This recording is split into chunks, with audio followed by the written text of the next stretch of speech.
Hi, I'm Cathy Henkenberns, and I'm here today to talk about trust, specifically how to do a health check on the level of trust that your team has.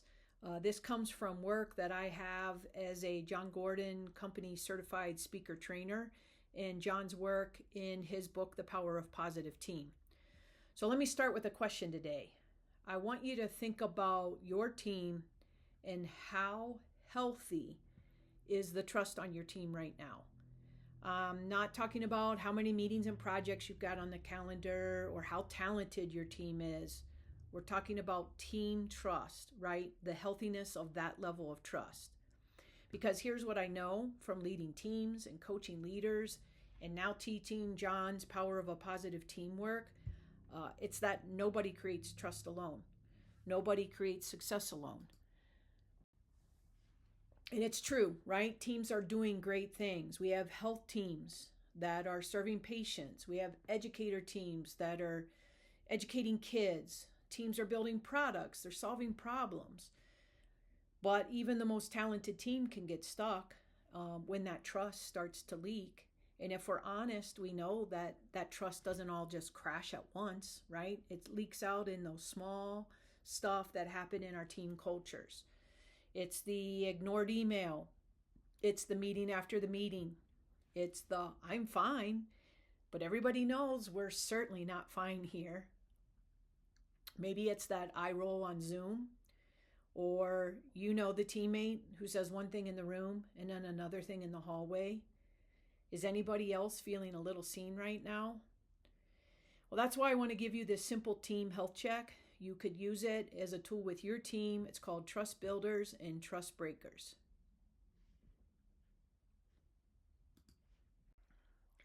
And that reminds me of when I was a school leader. I learned pretty quick trust wasn't going to be built by my title, right? Nobody was going to walk into the room and say, oh, well, Cathy's got that superintendent title. We obviously should trust her. Yeah, wouldn't that be great, right? We just print our business card and we're all done. But that's not how trust works in our workspaces with our teams. I certainly remember moments when the pressure was high. Some tough decisions we had to make about a student or a change that parents and staff maybe didn't fully understand yet. And me, I'm the leader. I'm ready to move fast, right? I can see that destination. But here's what I learned the hard way. People don't just follow the destination. They pay attention to the experience of traveling with you. I want to say that one more time. People pay attention to the experience of traveling with us, right? Because they're asking questions even when they don't say them out loud. The truth is, we all want to know, does my voice matter here? If I make a mistake, am I going to get coached out? How about, does this leader listen? And can we disagree and still be okay? And boy, let me tell you, when I missed those signals, trust got wobbly. And it wasn't because I was bad or my people on my team were bad. It was because culture was being created. It was being created every single day by what we think, what we say, and what we do. And that's one of the big ideas in Jon Gordon's Power of a Positive Team. It's the idea, the reality that positive teams build trust and they build great relationships, not by accident. It happens through intention, real intention. And in our model, they're called the 4 C's: communication, connection, commitment, but it all starts with care. And our trust on our teams grow when all 4 of those are practiced consistently. And this matters for leaders in any industry, right? Trust is at the root of our systems. But we're all so focused on the fruit: stronger performance, get better innovation, hit those metrics, higher engagement, right? More ownership, no drama. But the thing is, if we're only staring at the fruit and we never invest in the root, our tree eventually suffers. So a key to remember here is the 4 C's can help build trust, and that's part of the root. Because when that trust is strong, people are going to speak up sooner. They're going to admit mistakes earlier. Ideas are going to be shared more freely. People are going to ask for help before the problem gets bigger. And I think they're going to challenge each other in healthier ways and recover from conflict with more maturity, right? No drama, but some ownership in how to get better.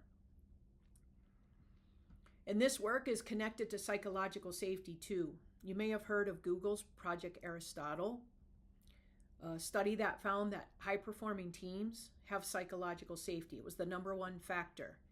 And what does that mean? Well, that means with psychological safety as a condition on the team, that people feel safe speaking up, that they share ideas, that they're asking questions, and they're admitting mistakes, all because there's no fear of punishment, no fear of embarrassment. I think of that as performance fuel. Yeah, performance fuel. Because if people are hiding mistakes, right, they're holding back ideas, the truth's not being shared, if there's too much emotional energy managing politics, what's getting lost? I think your team's losing capacity. Who has extra capacity to waste? So today I'm going to offer a simple tool. You can download it as a PDF after this recorded session. It's called Trust Builders and Trust Breakers. And when you do it with a team, suddenly people are kind of like, ooh, man, we probably needed to talk about this 6 months ago. So let me give you the basic idea of how you can use the tool. A trust builder is a behavior that strengthens team trust. Things like honesty, active listening, admitting mistakes, keeping agreements, humility, even a high right say and do ratio. Those are all trust builders. A trust breaker is any behavior that's damaging trust. What could that look like? Saying one thing and doing another. Maybe passive aggressive behavior, micromanaging, not listening, talking with others about an issue instead of going directly to the person for a conversation. And it's magic, right? Because most trust builders and trust breakers are opposite. Keeping agreements builds trust. A missed follow-through breaks trust. Admitting mistakes builds trust. Covering them up breaks trust. So what does it require? Well, your team needs to have some honesty and consistency in what that trust looks like. So let me give you a quick how you can use this with your team. This could be done 30 minutes during a team meeting. You might even want to do it with some of your leadership leads to get kind of a dipstick view and then take it back to your whole team. So the first step is individual reflection. Everybody gets a copy of the list. Privately, they pick their top 5 builders. And the question there is, what behaviors most build trust on our team when we're at our best? Then they identify their top 5 breakers. What are the behaviors that most damage trust or weaken our team when they become patterns? And I want to emphasize here, this isn't about blame or calling out people. This isn't about name your least favorite coworker or bash on the leader kind of day. This isn't about personalities. This is about a real, meaningful culture conversation about patterns. So after everybody's individually identified their 5 on each, step 2 is now each person shares out their top 5 builders and their top 5 breakers and why. Why did they choose them? That's the good stuff, right? Without the insight, that why, nobody really can still have a good conversation about what you want to magnify and what you want to eliminate. So an example of a why, maybe somebody on your team chose active listening, and their why is because the decisions are feeling too rushed here. After everybody's shared out, step 3 is integrate that into one list.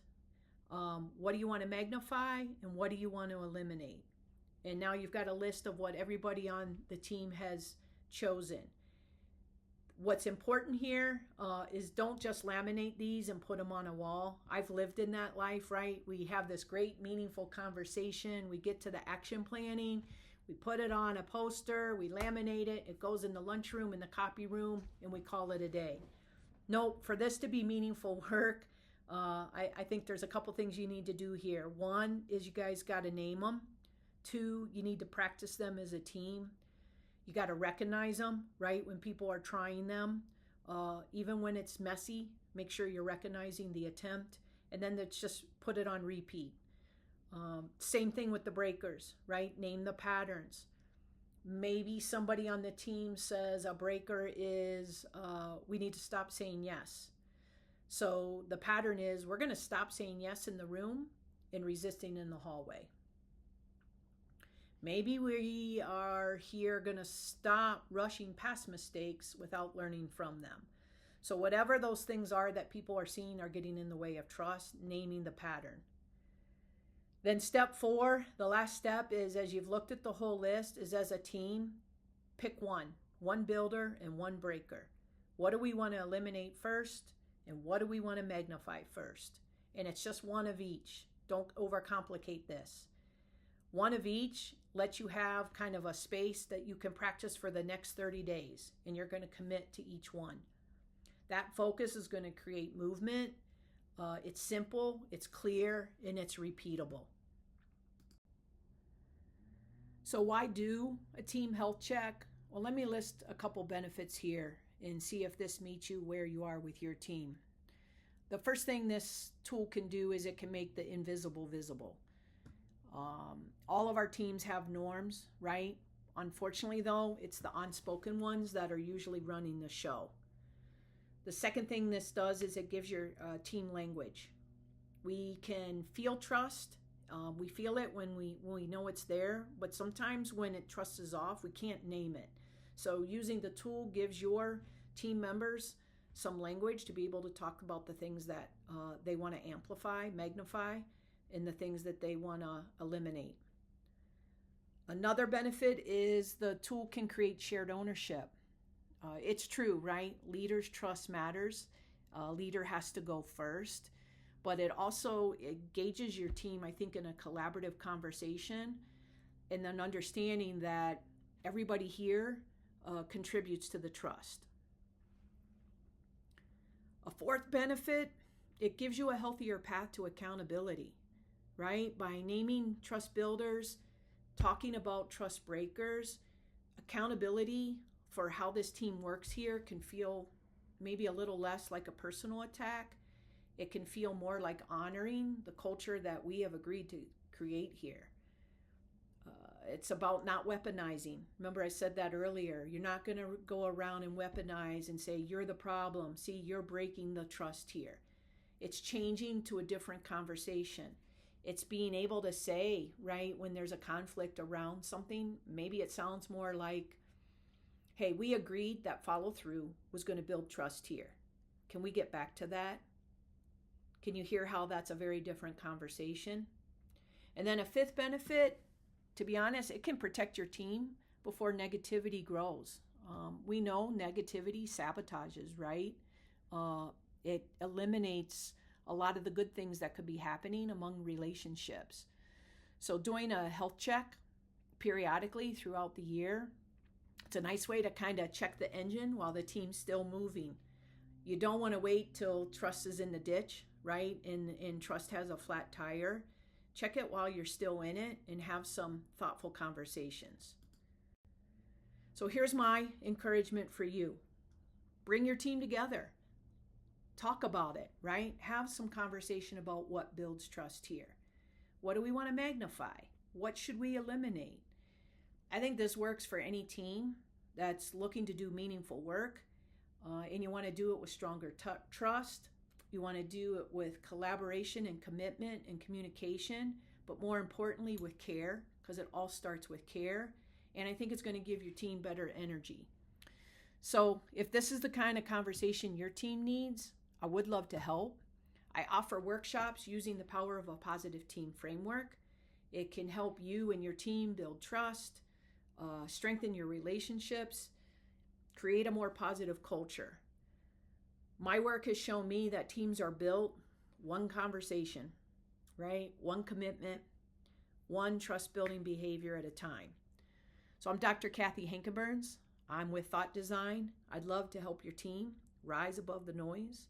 I'd love to help your team build the trust that helps people do their best work together. If you stay connected, you can download the tool for your own work and reach out if I can be of any support, or if you have any questions about how to improve the positivity and the energy on your team. Thanks.